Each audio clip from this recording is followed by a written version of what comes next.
Hey, it's Anne-Marie, BaldGirlWillTravel, and we are going live today to talk about travel safety and security when you're post 40, especially when you're over 50, and how your planning might differ from when you're younger. How the things you might think about relevant to your travel and your safety might differ, and why they should actually differ as you get older and as you travel. But first, I'm Anne Marie, aka Bald Girl Will Travel, and I'm on a mission to teach women, especially Black women over 40, about solo traveling and about why we should do it, even when we're over 40, even if we've never done it before, over 40, over 50, and up, even if we've never done it before. And I want to demystify solo travel as well as encouraging more of us, to be team carry on members, which makes, in my opinion, solo travel a lot less daunting and stressful.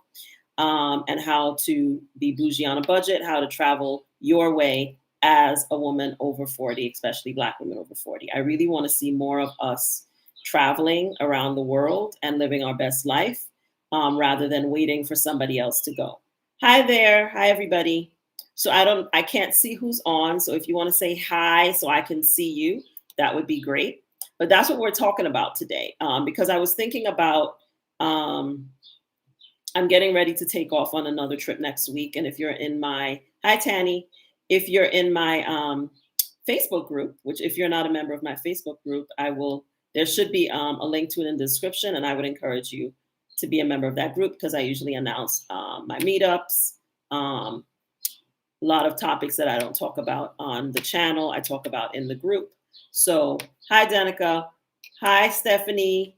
So if you're not a member of my Facebook group, I really encourage you to join my Facebook group. But I'm getting ready to go on a trip. If you're in my Facebook group, you already know where I'm going. If you're not, then you'll find out about it when I get back. Or if you follow me on social media, I might drop some hints while I'm gone about where I am and what I'm doing.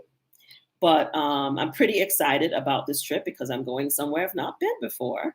So it's pretty exciting. And I'm going to a continent, it's just a little hint, that I've never been to before. So those are the two hints. But when I get back, I will definitely, hi, Kenya, be sharing more about my trip. But as I was planning for my trip, I was kind of thinking about, things that I need for travel safety and security. I'm not going to a place that's particularly unsafe, but it is a place that the US government has put up some advisories about. I do read US government advisories, but I take them with a grain of salt. Hi, Linda. But for this particular trip, I actually will be registering on Smart Traveler on the US State Department website, which I don't always do. But for this particular destination, I will be doing that. And so I was just thinking about some of the things I might need to think about as I prepare for this trip. And hi, Nicole. And I wanted to share some of those things with you. Now, if you guys, I don't know how many of you are women over 40 or women over 50. I'm a woman over 50. But, as you get older and as you get, out of your 30s into your 40s, you start getting up in the morning and feeling things you never felt before. Can I get an amen? And so I have knee issues. And I always find it ironic that I live in a city in Mexico that has primarily cobblestone streets in its center, and I have knee issues. But I've learned to manage my knee issues because I'm still dodging knee surgery like the Matrix. And so one of the things I always think about is if I have issues with my knee while I'm traveling, and making sure that I'm ready. The CDC has a great area on their website where you can find information about hospitals, and I'll drop a link to it in the description of this live, where you can find out about hospitals in the country and the city where you're visiting overseas, and where you can get information about medical care. And I'm gonna, that's one of the things that I looked for as I was preparing for this trip. One of the things that I think about a lot is making sure that people that I trust have access to my itinerary in detail. So one of the things I just did today was I sent my itinerary out in detail to my sister and my cousin, who I'm very close to, and we are in a regular chat. And so I send them my itinerary, and I also committed to messaging them twice a day so that they know where I am and what I'm doing. I'm not traveling by myself on this trip. My best friend is going with me. But both of us are women over 50, so we both need to have our stuff together. So I still will, even if I'm traveling with another woman, I still check in with my people every day so they know what's going on when I get there, what I'm doing each day. And I also, yes, Nicole, the cobblestone gets very slippery in San Miguel, and you have to be super careful. And cobblestone is very common in countries where the Spanish colonized. I don't know what the Spanish had about the cobblestones, but the place that I am going also has cobblestones in its center. So I am planning to wear comfortable shoes, and I'll talk a little bit more about that. But I think, when you're planning, a lot of times if you're on social media, a lot of times what we think about a lot is our physical safety. We're really obsessed with getting abducted. Women, we've been socialized to be terrified of getting abducted. And on social media, there's always a story about somebody trying to get in to somebody's hotel room, even though those incidents are actually quite rare. But when they happen, people blow them up 1,000% because it helps them get clicks. But I've said this in previous videos, but the number one risk when you are traveling is auto accidents. 2 is beach accidents, swimming and so on, drowning. And 3rd is slip and fall. They might not be in that exact order, but accidents are definitely number 1. You can Google that. It's not even, it's easy. You just Google it. But auto accidents for tourists, U.S. tourists, auto accidents, drowning, and injuries from falling, slip and falls, that kind of thing. Especially for people over 40, slip and falls is a huge factor. So it's something that I think about. I was actually thinking that I might bring a band thing that I have for my knees, just in case I have problems with my knees, because I'm planning to use the gym while I'm there. So I'm actually packing a knee band to band my knees while I'm there, for working out purposes. And I'm also making sure I know where the closest hospital to the hotels where I'm staying is located. I've also hired private car to pick me up from the airport and to get us, back to the airport. And then there's also Ubers that we can use in the city. But all of these are things that I'm checking into before I go. One of the things that I never do, I try to avoid, is flying into anywhere late at night. And when I was planning for this trip, one of the flights that I looked at, it had a good price, but it wasn't going to get me there till 11:30 at night. And based on my research of this particular place, getting there at night is not ideal. So I decided not to take that flight and to book a different flight that would get me in early afternoon. So even though that means me having to be on a plane at 5 o'clock in the morning, that's okay because it's going to get me there at 1 o'clock. And I paid a little bit more for the ticket than I would have paid for the other flight that was going to get me in at 11:30 p.m. But I decided to go with the flight that was going to get me in earlier in the day. And then my friend and I are going to meet up in the airport. So she's getting in a little bit later than I am. So I'm just going to sit and wait for her to arrive. And then we're both going to take a private car together and get to our hotel. And the thing about private car service is make sure you're using a vetted service of some kind. I know a lot of times in expat circles, people exchange drivers' names and things like that. I prefer to use services like Booking.com, Expedia, Viator to hire car service. And the reason why is because if there's an issue, there's somebody that I can call and hold accountable if something goes wrong, right? So unless a recommendation for a driver comes from someone that I know really, really well, that I know is a really experienced traveler, I tend to go through companies to get car service, especially if I'm traveling by myself, outside of Mexico, especially to somewhere where I don't know anyone, then I tend to use the service to get my car service. Yes, Nicole. Nicole just said, yes, good point. I always try to arrive to my accommodation before sunset. Not good to be out at night in a foreign land where you can't communicate, especially when you're going to a country where English is not the first language. And this country that I'm going to, English is not the first language. So I really prefer to arrive in the daytime, right? So, and I highly recommend that. I think about how you're going to get there. Think about how you're, once you get there, how you're going to get from the airport to your hotel. And then for excursions is the next thing. And then if something goes wrong, do you have your ducks in a row? Like, what do you have people set up that will be able to intervene if something goes wrong?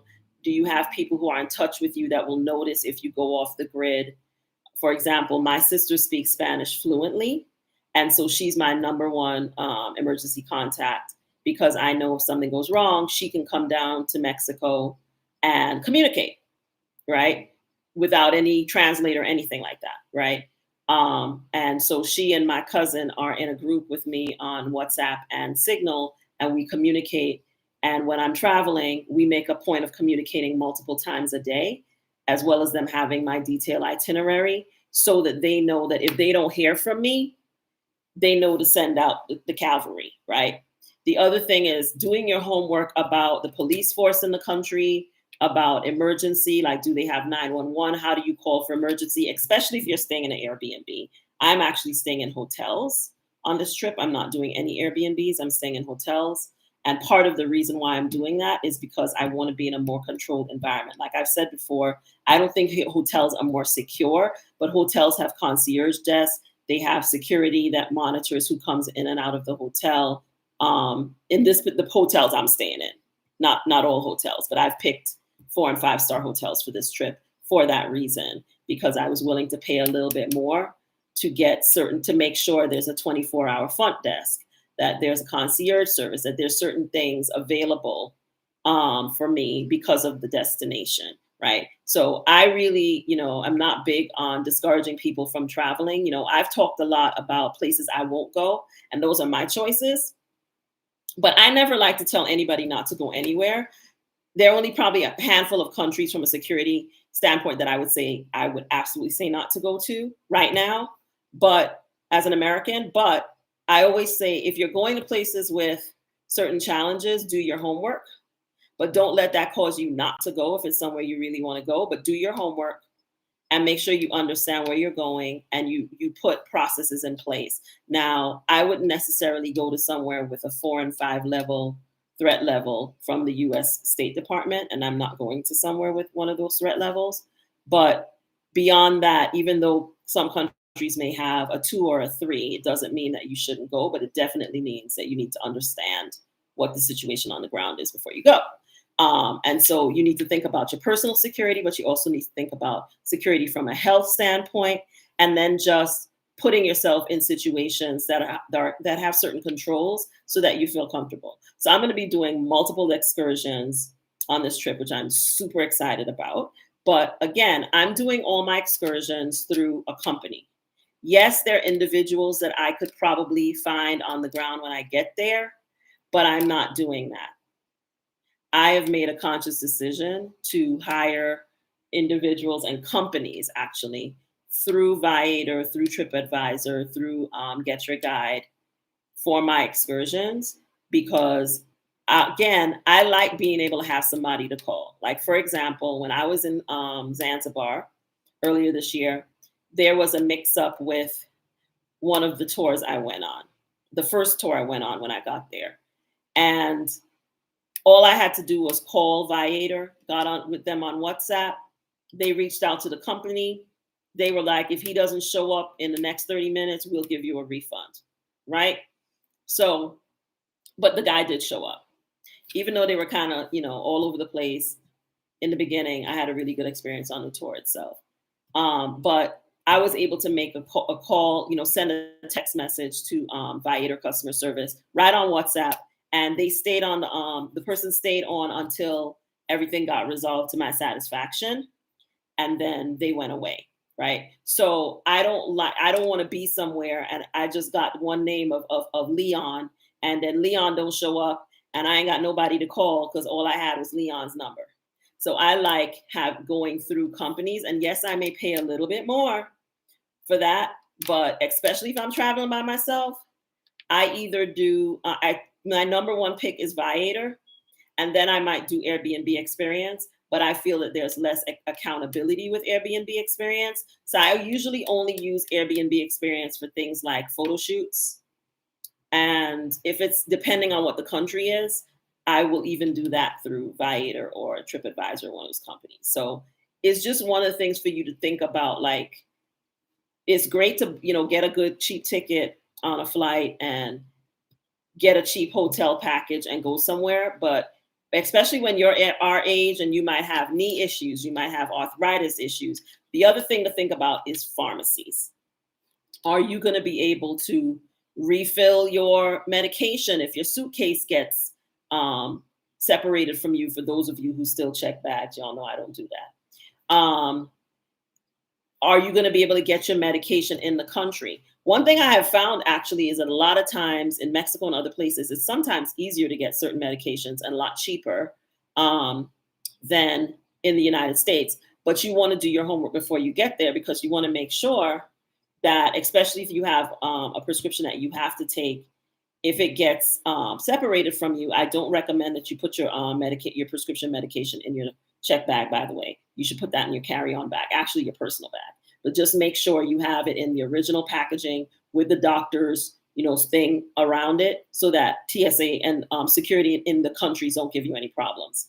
But do your homework about prescriptions. First of all, make sure, just Google, am I allowed to take XXX to X country? There are countries that may confiscate certain prescriptions. So do your homework about the prescriptions that you have to travel with. Also do your homework about whether or not you can get it filled. Like, for example, I ran out of the ointment, the prescription ointment that I use for my eczema. I get eczema outbreaks sometimes since I turned 45.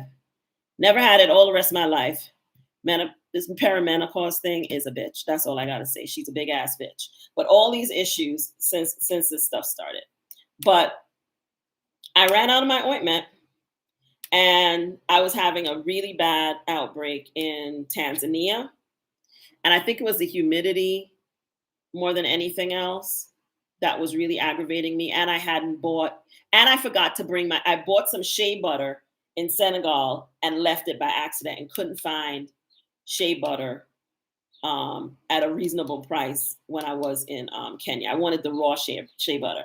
So I went to a pharmacy in Tanzania and they had the ointment and they sold it to me over the counter, right?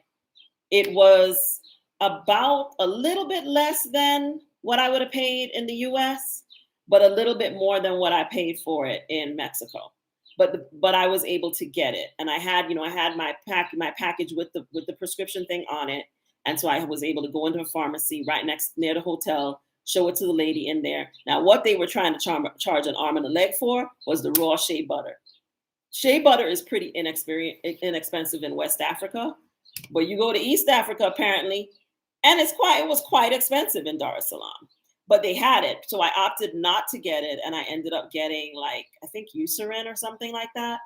And I had shea butter at home. I was like, I'll just have to stick it out for the rest of the time till I get home.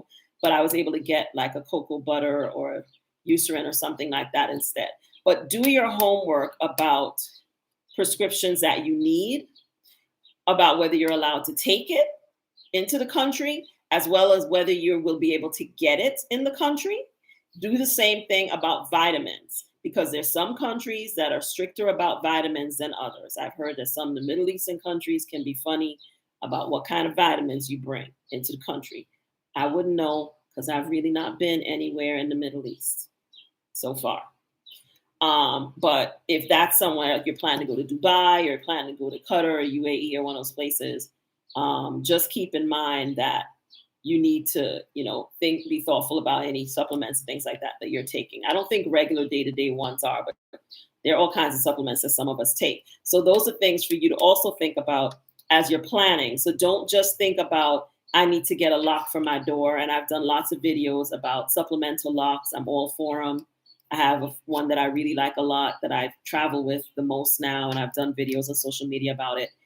Those things are important too. But don't just limit your planning to your physical safety and bringing a lock, but also think about things like what happens if your bad knee starts acting up and you need to go to the doctor? What happens if you put your prescription in your check bag, which again, you shouldn't do, or somehow you lose your prescription and you need to refill it or something like that, or you extend your time in a country and you need to refill it, right? Just try to think proactively across multiple aspects of your travel and safety plan and not just about one aspect, because physical safety is important, but it's just one thing. It's not the whole thing. Like I said, auto is the key and most important thing because it's the number one thing that people get hurt and killed on travel. So make sure whoever's driving you around is vetted. Make sure they got seatbelts in the car. That's the number one thing. When you open that door, before you put your butt in the seat, look for seatbelts. If you don't see no seatbelts, don't get in the car. Send an email. Again, when you're using a service through Viator, TripAdvisor, some of these, Get Your Guide, you can message the company in advance and make sure and tell them to please make sure the driver has seatbelts. Please make sure the driver got air conditioning. Listen, in some of these countries, you better ask. Okay? So you want air conditioning, you want seatbelts, ask for seatbelts. Learn how to say, please slow down in the local language, because I've had to do that with drivers in foreign countries. All right. So these are things that you should be including in your planning, not just a door lock for your hotel room or your Airbnb. All right. Think about also, how are you getting from the airport? How are you getting to the hotel? How are you getting around while you are there? Is there Uber? If there's not Uber, what are other things for you to do? Do a little homework about how Uber works in the country. It don't work the same everywhere.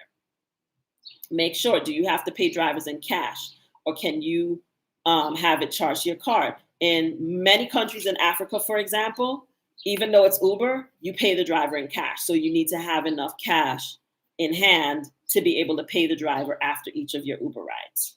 So just things like that, you want to do your homework about. Don't just focus on your physical safety. A couple other things for you to think about, though, relevant to physical safety. You know, sometimes you want to go to happy hour or have a little nightlife. Make sure that you do your homework about whether it's safe to be on Tinder in the country you're visiting, how you should conduct yourself in bars. You need to take special care of your drinks. Now, I don't believe in ever leaving a drink unattended. That's something I learned from being in travel safety and security. You just don't do that. If you got to get up and go to the bathroom, either throw that thing back or give it to the bartender. But don't put it to your lips again when you come back if your friend isn't sitting right there with their hand over your drink, right? But in some countries, you have to be even more cautious than in others about things like this. So make sure that you're doing your homework. If we're all single women, and this is a no judgment zone, because I have been known to Tinder from time to time when I'm on travel. So make sure you know whether this is a safe place for you to be on Tinder, right? In this particular trip, I don't plan to be on Tinder, right? That should give you another hint about where I might be going. But there are certain places that you might want to be on Tinder. It might be perfectly fine to be on Tinder. Like for Mexico, I think it's perfectly safe to be on Tinder, right? But other places you might not. Other places you might want to be hyper vigilant about your drinks and all those kinds of things, and even meeting people at the bar or anything like that, and in casual conversation. I always say, when you're traveling solo, I have a 1 drink minimum when I'm traveling by myself. I have 1 drink. If I'm out, I have 1 drink. Why? Because I need to know what's going on around me, right? I love a good cosmopolitan, and if I'm out with my girlfriend, I might have 2. I might even have 3. If I'm by myself, I got a 1 Cosmo. That's it. 1 Cosmo. Because you need to be paying attention, have your wits about you, and everybody knows what their alcohol tolerance is. For some people, there should be no drinking, right? But making sure that you understand what the safety situation is in that particular country, and don't think it's a one size fits all. Do your homework, right? In some countries, you can stand outside and wait for your Uber. In other countries, you need to sit your behind down at the bar or in the hotel lobby until that Uber is outside. In some countries, you might even need to ask a security guard person to walk you to the Uber. Why? Because it might be perfectly safe during the daytime, but then at night, it's not as safe. It depends on the country. So make sure that you do your homework and you know what the security situation is. And that, to me, none of these are reasons not to go somewhere, in my opinion. It's more about being ready, understanding. Y'all I like to say stay ready so you don't have to get ready. So doing your homework about nightlife, because that's something I Google, like nightlife safety in X country. Is it safe to be on Tinder in X country? Is it safe to go to this, go out and walk at night in X country? Generally, I don't walk at night anywhere, right? I might do it where I live because I have a gauge on where I can walk and where I can't walk. But as a general speaking, at nighttime, I get in a cab or I get an Uber to get wherever I'm going. Nighttime is not the time to be wandering about by yourself, trying to take pictures and videos of the city at night. That is not something I recommend, not by yourself, right? So I recommend taking an Uber, taking a cab. Even early in the evening, I would walk home. Once it's dark outside, I'm getting in a cab or an Uber to get back to my hotel, right? But if you do want to walk at night, do your homework about whether or not it's safe to walk. Because you may find some places are perfectly safe during the day, but they're not as safe at night, right? So make sure that's the truth in the United States too, by the way. So I lived in Washington, D.C., and I rarely walked anywhere at night. I literally used to drive my car across the street to go to the liquor store. I wasn't going to walk if it was dark outside.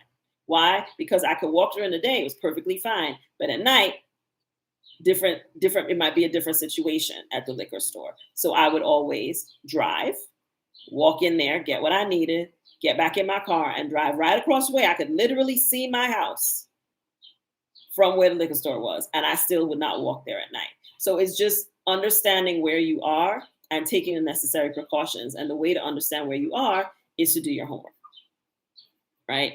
So don't just go by what you see on social media. I had a very interesting exchange with someone in my Facebook group today who informed me of how dangerous Mexico was, who had never been to Mexico, right? Do your homework about where you're going. Don't make assumptions. Don't go off of what social media tells you, right? Do your own homework. And homework is not watching TikTok videos and videos on Instagram. I'm just saying that to me is not homework. Homework is going on the CDC, the State Department, looking up even similar departments in other countries, right? And the country you're visiting, the Ministry of Health, for example, or other places to get information about the health situation, about the security situation, right? And then get information about how to get around. Like, I think blog posts are great for things like how to get around somewhere, best hotels to stay in, best restaurants to stay in, even safety at night kind of things from people who've actually been to the country. But I don't think you should be going into random groups and just getting information from people who have never been nowhere, right? And are just telling you what their sisters, uncles, cousins, brother told them that they saw on TikTok, right? Do actual homework about how to get from somewhere, what's the best way to get somewhere, whether or not Uber is something that you should use in the country, or whether it's better to take a taxi. Is it better to take a taxi during the daytime and an Uber at night, or vice versa, or those kinds of things? Those are things that you want to know about. I would say once you book your flight and you have your hotel together, then start doing your homework about like the best way to get to your hotel, or like those kinds of things. I actually did some of that stuff before I booked the hotel because I wanted to get an idea of what was the most central part of the city to stay in, what was the best part of the city to stay in, getting around that part of the city. Was it okay to walk, or did I need to take a taxi? How far were the main places that I wanted to visit from the hotel that I was considering?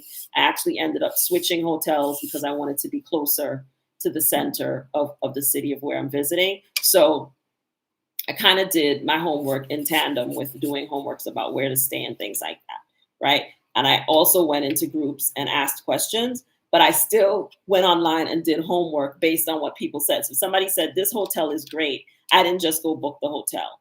I then went online, put the hotel's name in, read reviews on a couple platforms like hotels.com, Google has reviews, and then also on Expedia, just to get a sense of what people were generally saying about their stay in the hotel. Because a lot of times when people talk about a hotel experience, they also give you an idea of what the area is like, right? And so reading reviews, I think, is a great way to get information. about a hotel, but also about a city, right? So I'm a big fan of reading reviews as a part of doing some due diligence and planning for my arrival into a city from a security standpoint.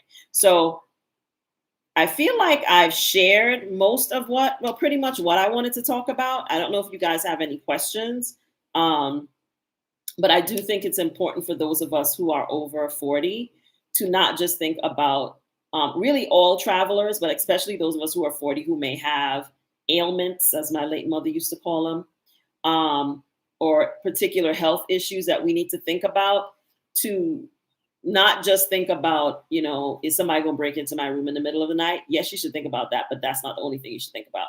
But also thinking about security relevant to transportation, security relevant to uh, tours and activities and excursions, making sure that you're using reputable people. Like somebody recently told me that they went on a tour with someone that I think they found through Airbnb experiences, who then referred them to another person.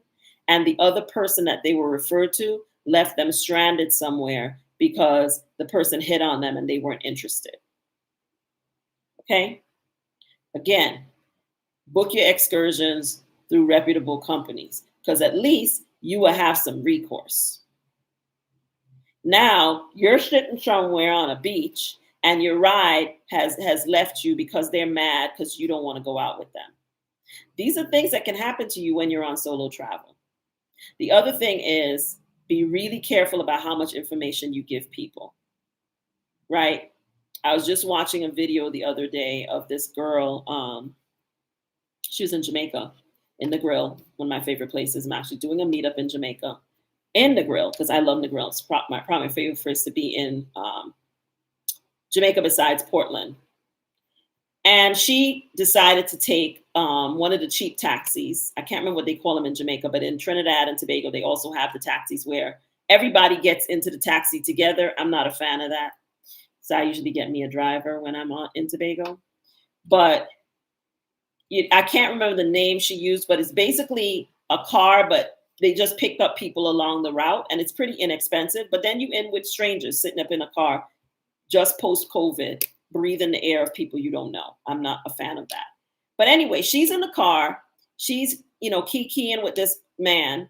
He's being flirty. She recorded it, but she recorded it as this man was funny. And here's an example of how funny and friendly people in Jamaica are. But then she said later, she mentioned where she was staying, or he was in the car when they dropped her off at where she was staying. And she said the next day, she's on the beach and this man just shows up, because she wasn't staying at an all-inclusive where you can't just get on the beach or whatever. She was staying at some little boutique, smaller, can't remember whether it was a hostel, but it was like a small place, not the kind of security that I would require if I was in Jamaica. And she said this man just popped up on her on the beach because he knew that she was staying at that hotel. And he popped, the beach was open, so he just popped up on the beach. So I'm just saying, be careful about how friendly you are. I'm not a super friendly person when I'm traveling solo. I'm just not.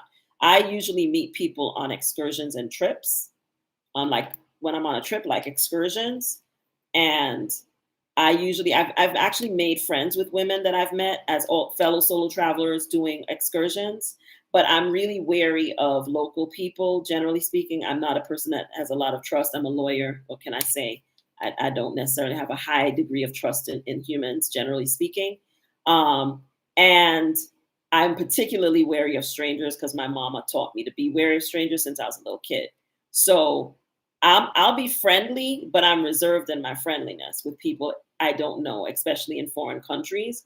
So I am I don't tell people I'm traveling by myself. I don't tell people where I'm staying, right?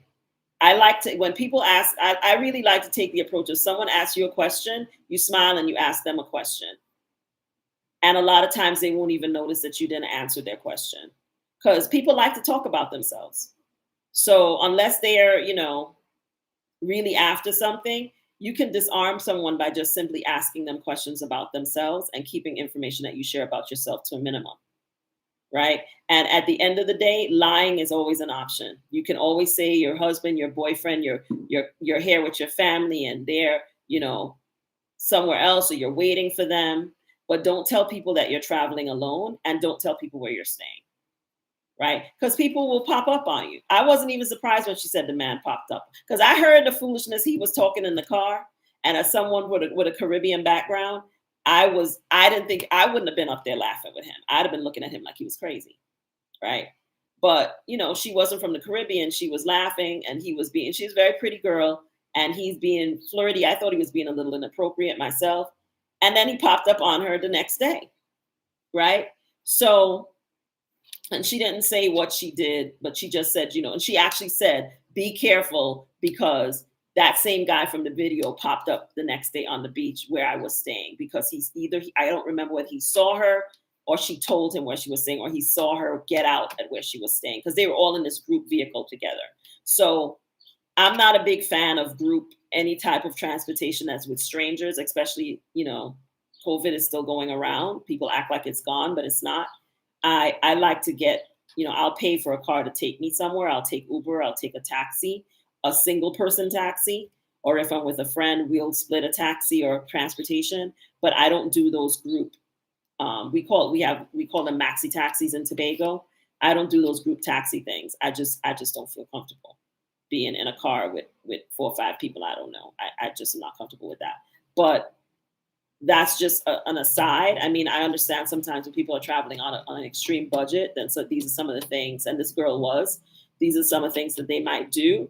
But I always say, your personal safety as a woman traveling alone should be paramount, as well as safety in terms of driving in a car that the person is not going to be speeding and driving crazy and things like that. So make sure that you have a good sense of like how you're going to get around, that the service has been vetted through another company like Viator or Get Your Guide or Booking or one of these places, that you ask questions ahead of time about seatbelts, air conditioning, things like that are important to you. You go into a tropical environment, it's hot, it's perfectly appropriate to say, I just want to confirm that the car that's going to pick me up is going to have air conditioning and seatbelts.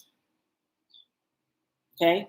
Don't feel any kind of way. One of the biggest reasons that a lot of times as women things happen to us is because we're always trying to be polite. We've been socialized to be polite, and some of us are so polite that we're polite to our own detriment, right? If you're not comfortable with something, say so, and say it before you get in the car. Open the door and look in the car. If you don't have seatbelts, look for the seatbelts and ask, do you have seatbelts? If they say no, I can't get in this car because you don't have seatbelts.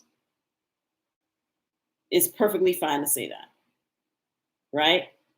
I tend to take Uber here in Mexico where I live because a lot of the cabs are old model cars. They're painted, white and green, and they don't have no seatbelts in them. And I don't like that. So I prefer to take Uber because the Ubers usually I've never been in an Uber here where I live that didn't have a seatbelt, right? And air conditioning, because the cab drivers think the outside air is the air conditioning, and they drive with the window down. You see them pull up with the window down. I mean, they're not turning, even if they have it, they're not turning it on, right? So if you're somewhere that's tropical and air conditioning is important to you as it is to me, ask about air conditioning before you get picked up. Tell them you're going to need some air conditioning and you need to make sure they got seatbelts in the car, because you're not going to be comfortable riding in a car without seatbelts. And it's perfectly appropriate for you to say that. But I will say that if you are using a car service, it's really not going to be an issue. I've never had a car service send a car to pick me up and it didn't have seatbelts. But I have had cars pull up that were Ubers in other countries that didn't have seatbelts. And I had to be like, I can't get in this car. I'm going to have to cancel the ride. I need a car with seatbelts. That's happened to me on the continent, in Kenya, actually. So don't feel any kind of way about saying, I'm not getting in this car because I don't think it's safe. I need a seatbelt. And look for the seatbelt before you get in the car, right? Also, of course, matching the license plate. If you're using Uber or other rideshare service, make sure you're getting into the car you're supposed to be getting into, especially at night, but all the time. But don't feel any kind of way about walking around to the back of the car and looking at the license plate. I do it all the time. I just did it today. I don't care. because I'm not trying to get in the wrong car. So don't let your need to be polite in a foreign country get in the way of your need to be safe. Okay. And the last thing I will mention is the importance of knowing some phrases in the local language so that when you land in the country, you can ask important questions, especially things like asking for help, asking where a hospital is. I have a book, a Spanish ebook with Spanish words and phrases, and some of the phrases I have in the book are around emergency situations, including ask for a doctor, asking for a hospital, asking for a police officer, asking for help. It's important to know these things. Make sure that you download Google Translate onto your phone, not just having the app, but making sure there's an actual copy in the primary language you're going to need to access so that even if you don't have Wi-Fi, you can still access your Google Translate. You can also do that with Google Maps. Those are the two apps that I recommend that if you're traveling, that even if you have to delete some apps off your phone to make space for it, do it. Once you get back, you can take it off. But when you're traveling, you want to have access to Google Maps at all times, and you want to have access to Google Translate at all times, even if Wi-Fi is not working, right? So yes, a girl was killed for getting, lots of women have been killed, especially in the United States, for getting in the wrong Uber. It's happened lots and lots of times in the United States, countless times. So it's something definitely that you should make sure. And again, the same level of situational awareness that you are carrying, that you carry every day in the United States or wherever your home country is, when you go on vacation, don't leave that home. Don't leave your common sense at home. Okay? Take your brain with you on vacation, right? So don't feel like, oh, I'm going to Jamaica. Ooh, I'll be fine. No, go with the same posture that you have if you live in New York, if you live in Chicago, you live in Washington, D.C., wherever you live. Go with the same attitude and thought process that you have when you go outside, right? If you don't walk around at night in the city you live in, don't be walking up and down at night by yourself because it's peaceful and the palm trees are out. Don't do that. Don't leave your brain at home. Take it with you. It's your most important asset. Your most important asset as a woman is the gift of intuition. If something feels wrong, don't do it. And sometimes it's a split second feeling you get. Go with your feeling. If something don't feel right to you, don't do it. That's the number one thing that has served me well traveling is if I don't feel right about something, I just am like, I'm not going to go. Especially if it's at night. I'm gonna stay in the hotel, and if I can go to the bar, get a drink there. And I'm very careful about socializing with staff at the place wherever I'm staying. It's okay to be friendly, but be careful in your friendliness. It's okay to ask people for information about restaurants and fun places to shop and things, but they don't need to come with you. They don't need to become your friend. You got to be careful with people because the socioeconomic difference between you and a lot of people you're going to encounter when you're traveling is very, very big. And while you don't feel rich, to them, you are rich. So you got to be careful. You can get targeted because people assume that you have money that you actually might not even have, right? So don't be friendly, but remember that they're not your friend, right? Don't be befriending people and going like, I remember being in the Dominican Republic and the guys working at the hotel wanting us to go out with them and go off the resort. And I was like, yeah, no, I'm good. Right? So just use your brain is what I'm saying. And which is why not drinking too much and not doing things like that are helpful because you're thinking, right?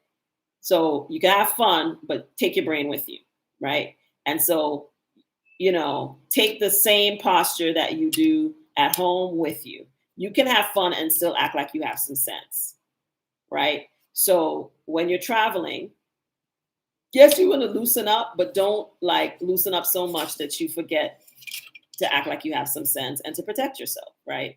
So, and as simple as being friendly, but remembering that people are not your friends. You just met them. You don't know them. right? So not going places and just completely letting your guard down, going off with people that you just met because they were nice and gave you some suggestions about where to get your lunch. I'm like, thank you for the suggestions, but no, thank you. I'm not going to go dancing with you tonight. I don't know you.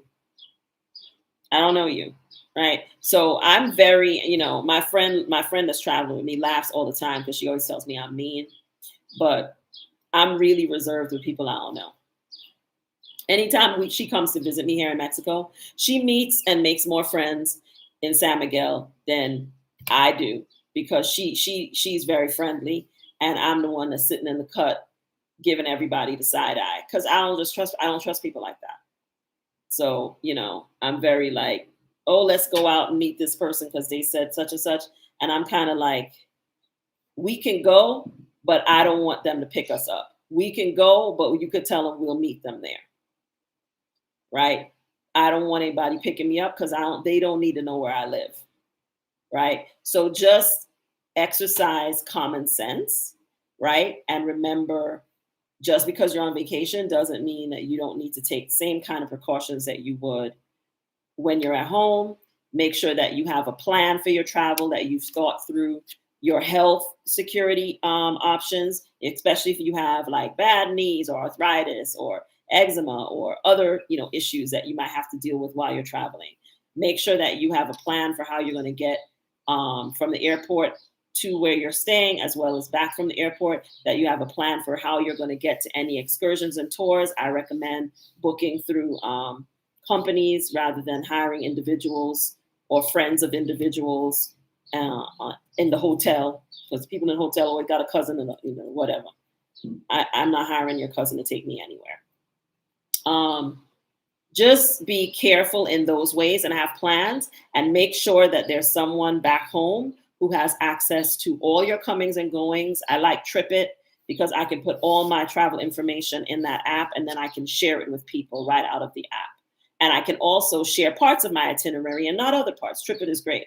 So have something like that you can share your information, do a group chat in WhatsApp or Signal, and keep in contact with that person all the time. Make sure that you all have an understanding that you're going to check in at a certain time or several times a day. If they don't hear from you, they need to be calling you and making sure that everything is okay.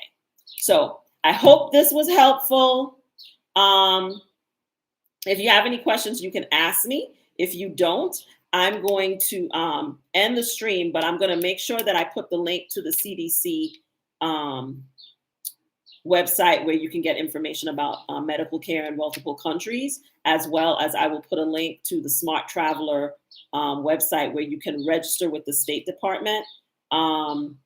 So, in case you have a medical issue, one of the places you could do is call the closest U.S. consulate. So knowing where the closest U.S. consulate will also serve you. And when you register with the Smart Trip, then if there's unrest or protests or things like that, they usually will send you emails, which I really appreciate. I remember one time being in a country and they sent a thing about avoiding a certain area that I was planning to go to because there was going to be a protest there. So things like that I think are very helpful. I don't use the U.S. State Department website for every single place I go because I don't think they need to know every single place I go. But if I'm going to a place that I know has security issues, I will register with the Smart Traveler website so that they know that I'm in the country. So if they got to round people up and get them on a plane in a hurry, I'm going to be on the list. Do I carry things to defend myself? Absolutely not.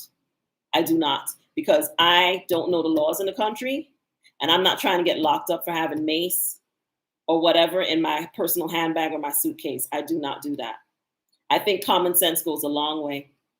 I don't think going somewhere and being hyper vigilant and overdoing it. And I think carrying weapons is overdoing it, especially in a foreign country. So, because even in the US, you need to know whether or not you can have that kind of mace. I know someone who got arrested for having, was it mace or something else in her purse? And they got stopped by the police, and they took her in for that.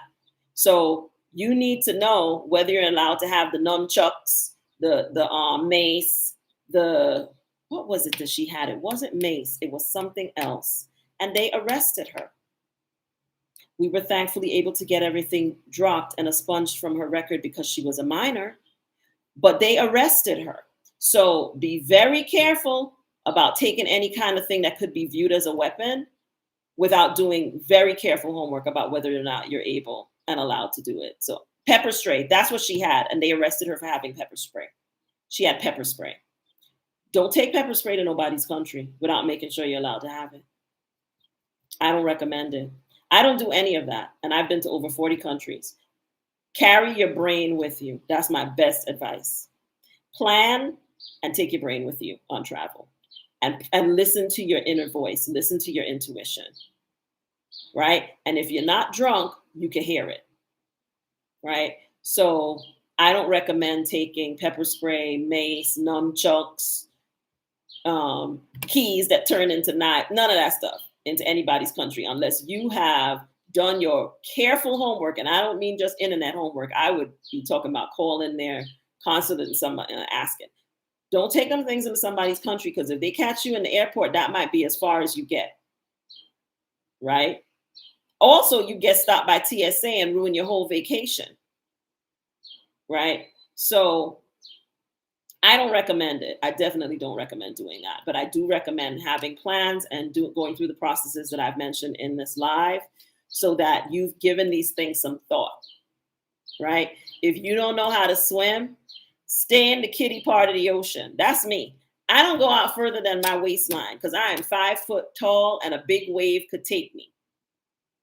I'm careful in the ocean because I don't swim. Do your homework about sharks. Are there sharks in the water where you're going? This woman just lost her leg in Turks and Caicos last week. She was, what were they doing? Snorkeling. Shark rolled up and bit her leg off. Okay? Do your homework if you're going to be in the ocean. Anywhere in the world. Do your homework. Right? Before you go. I've been known to ride the sands if I'm not sure about where I'm going. And I don't go out far because I'm not a swimmer. Right? So do your homework about where you're going, and that will really serve you well.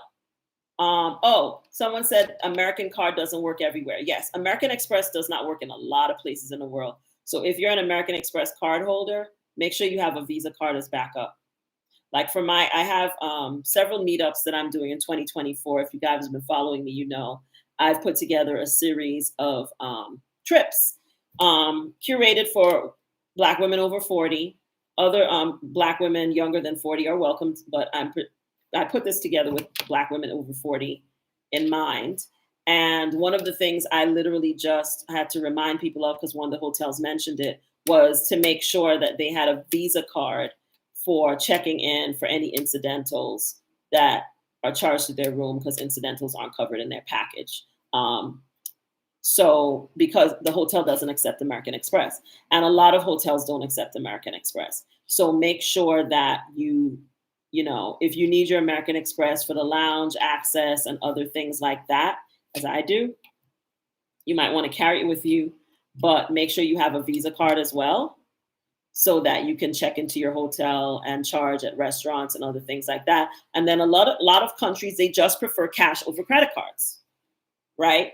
Mexico is one of them. And a lot of smaller businesses, they would prefer that you pay cash. And sometimes they try to charge you an extra fee for using a credit card. So it's always good to have some cash, not a lot, but just some cash. But do your homework so that you have a sense of, do you need cash for certain things that you wouldn't normally need them for in the United States, where everything is by credit card, right?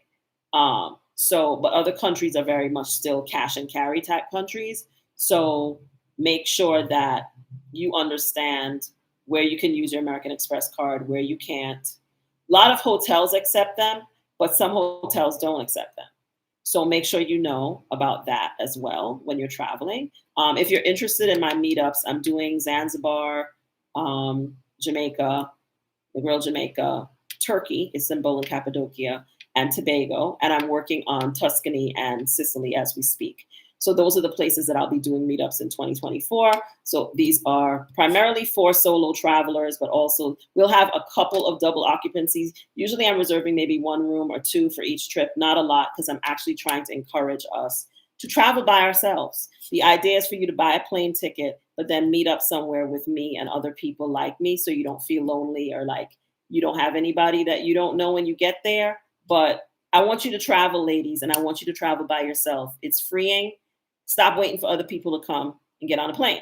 So that's why they're that's why I've curated them that way. I've intentionally not made a lot of double occupancy rooms available. Um, there's a lot of interest in Jamaica, more than I actually thought. And so there's only there's three Garden View rooms left and 4 Ocean View rooms. And we're only taking 7 people for that trip, 8 including me. So I'm doing small trips. I'm not doing big trips because it's going to be me and whoever comes. And I want to make sure that, we all hang out together. Everybody can spend time together and do stuff together. I don't want the group to be too big. So it's going to be small groups of us traveling and hanging out in these places. But yes, do your homework about credit cards. That's super important. So that you know that you're not going to have any problems when you get to the hotel and then they say they don't take American Express, because American Express is not accepted in a lot of places, including Europe. So just make sure you know that. Sicily and Tuscany, I am working on that, so I will let you guys know. It's going to be in the fall of next year, shoulder season, probably September, October. But I'm working on it right now, so I will share more information about it first in my group, then to my subscribers. So if you're not in my group, I suggest you join because I think that trip is going to be very popular, the Tuscany and Sicily trips. Want to make sure I didn't miss anybody else's comments. Yes, reviews are very important. Read reviews, people. I'm telling y'all, I don't book nothing without reading the reviews. Because you know what? Happy people don't usually always leave reviews, but disgruntled people always do. And I want to know what the disgruntled people have to say. So I always read reviews, and you should too. And then you can just decide, if you see all really good reviews and then one person just go on there saying all kind of crazy stuff, take that into consideration. But if you keep seeing like certain things that people are saying, then you need to take it seriously. Or, like, for example, there's a place that I'm staying, and I still decided to book the place because the view is out of this world. But everybody said, this is my trip to Greece, they talked about the stairs. So I have prepared myself. I'm only going to be there for 2 days. That I'm going to be climbing some steps to get to the main road from the place that I'm staying. But the view is outstanding. So I am going to do it. Right. But I know because I read all the reviews. Right. I also know that the person provides a porter to carry my bags up and down the stairs for me when I arrive and when I leave. So that's good.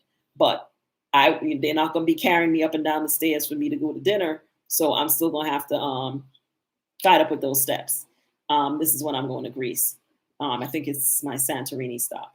So read the reviews, even when it doesn't necessarily make you say, oh, I'm not going to stay there. Oh, I'm not going to do that. Read the reviews. Read the reviews for the excursions before you book them. Read the reviews for tours. Read the reviews for hotels. Read reviews about airports. I like to read airport reviews. You'll be surprised how much you will learn by just reading reviews. You don't have to read them all, but I like to read like the first 10 or so, 15. Airbnb, I've been known to read like multiple pages on Airbnb because I want to know. If somebody has like a 4.8, I want to know why they have a 4.8 instead of a 5. That means somebody had a very bad experience. I'll go look for that review to figure out whether I need to be concerned. So I'm a big proponent of reading reviews. Am I still taking carry-on to Greece? I sure am, but I'm doing a backpack to Greece. I'm not doing a rolling bag. I'm actually doing a backpack with a roller. I actually have informed my beloved son that I'm coming to get it when I go visit him before I get to Greece. And I'm taking back my backpack. It's by Osprey. I used to use it a lot when I was traveling for international development in places where rolling bags were not the best. And I'm actually going to be taking it on my trip to Greece, and I'm also taking it on my trip to Sicily.